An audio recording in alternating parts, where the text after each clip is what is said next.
The following video is brought to you by International Shift Awareness Month, helping lazy people get down the road via automatic transmission since 1921. I'm Mark Derscheid. I am hoping you guys will consider me for a monster transmission. I'm a veteran. I'm also a disabled veteran. I've got psoriasis and arthritis, which prevent me from working on my car when I want to. Sympathy vote.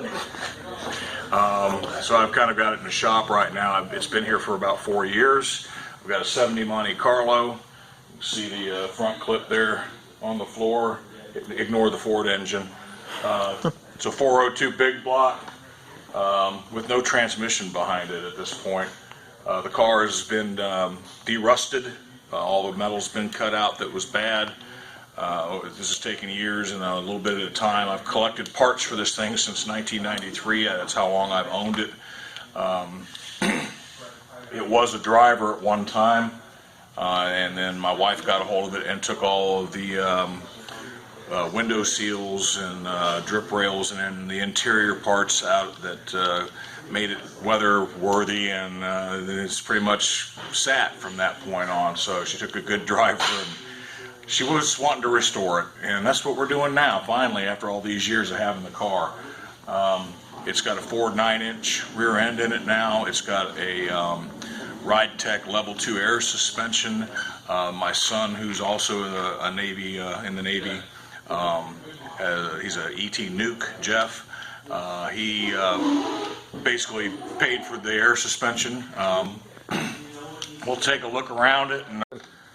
So here's my 70 Monte Carlo. No, that's just part of it. The rest of it's right here.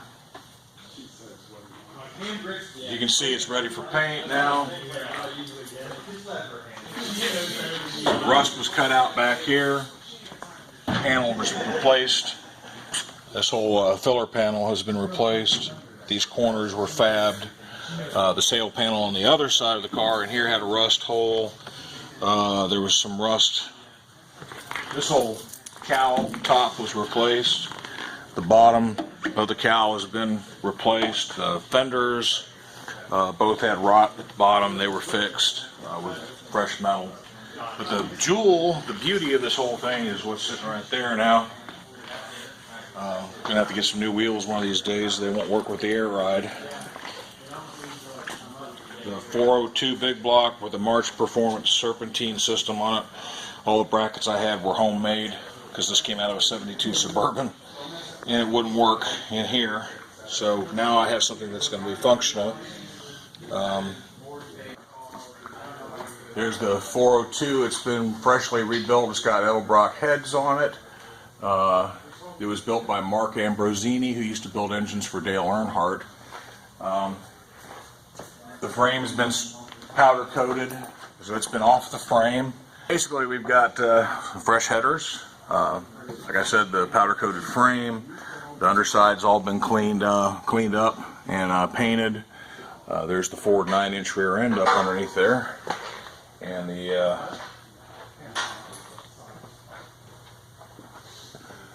the air suspension came with sway bars front and rear. New gas tank.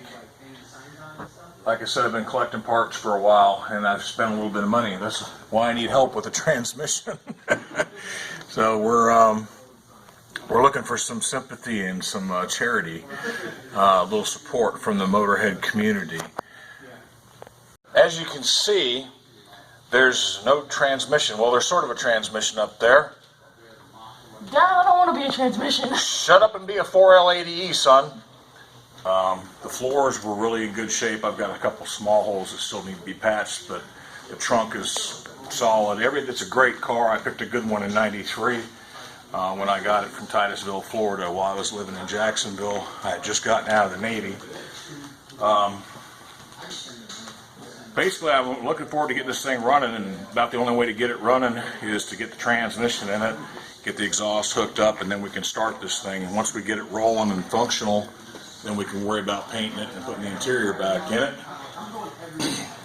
But you can see that Man-Made Legends here has done a really good job of helping me get this car put back together. We're looking at taking it to shows and maybe taking it down to cruising the coast. So I need a good overdrive for taking it down to cruising the coast, especially with this thing in it. It's I'm not sure what kind. It's 400 horse, 440 foot-pounds of torque out of that 402. So looking forward to driving this thing, and I'll put a monster sticker on my back windshield, I promise.